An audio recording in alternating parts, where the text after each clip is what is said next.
ഇന്ന് രാവിലത്തേക്ക് നമുക്ക് അമൃതം പൊടി കൊണ്ടുണ്ടാക്കിയ കുമ്പളപ്പമാണ്. അത് അടുപ്പിൽ വെക്കാൻ നേരത്തേക്ക് നമ്മുടെ ചോട്ടുമോൻ എഴുന്നേറ്റ് വന്ന് ഞാൻ ഇന്ന് സ്കൂളിൽ പോകുന്നില്ല എന്ന് പറഞ്ഞുകൊണ്ട് കരച്ചിൽ തുടങ്ങി. അതിന് ചെറിയ കാരണമുണ്ട്. ഇന്നലെ അവൻ സൈക്കിളിൽ നിന്ന് വീണ് കാലൊന്ന് മുറിഞ്ഞ്.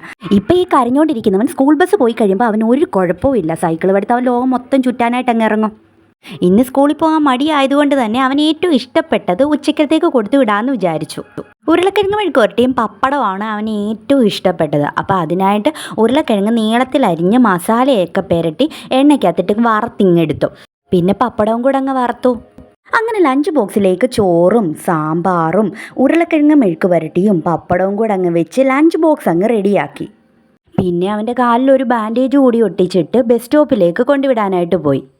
വേദനയുണ്ടോ എന്ന് ചോദിച്ചാൽ പിന്നെ ഞാൻ ഇന്ന് പോകുന്നില്ല എന്നും പറഞ്ഞ് ബഹളമാകും. അതുകൊണ്ട് ശ്രദ്ധിക്കാത്ത ഭാവത്തിൽ ഞാനങ്ങ് നടന്നു. 2 ദിവസത്തെ അവധി ഉണ്ടായിരുന്നതുകൊണ്ട് വീട്ടിലിരുന്ന സ്നാക്സ് മൊത്തം അവർ കുത്തിയിരുന്ന് തീർത്തു. പിന്നെ അടുത്തുള്ള കടയിൽ നിന്നും ബിസ്ക്കറ്റ് വാങ്ങിക്കൊടുത്ത് കൂട്ടത് നമ്മുടെ കുഞ്ഞിക്കിളിക്കും കൂടെ വാങ്ങിയല്ലേ, പിന്നെ അതും മതി. അമ്മ അവനെല്ലാം വാങ്ങിക്കൊടുക്കുക, എനിക്കൊന്നും വാങ്ങിച്ചു തരില്ല എന്നും പറഞ്ഞ് ഇന്ന് മൊത്തം എന്നോട് വഴക്കായിരിക്കും. അങ്ങനെ അവനെ ബസ്സിൽ കയറ്റി വിട്ടു. അപ്പോൾ ഇന്ന് ഇത്രയേ ഉള്ളൂ. Okay, by.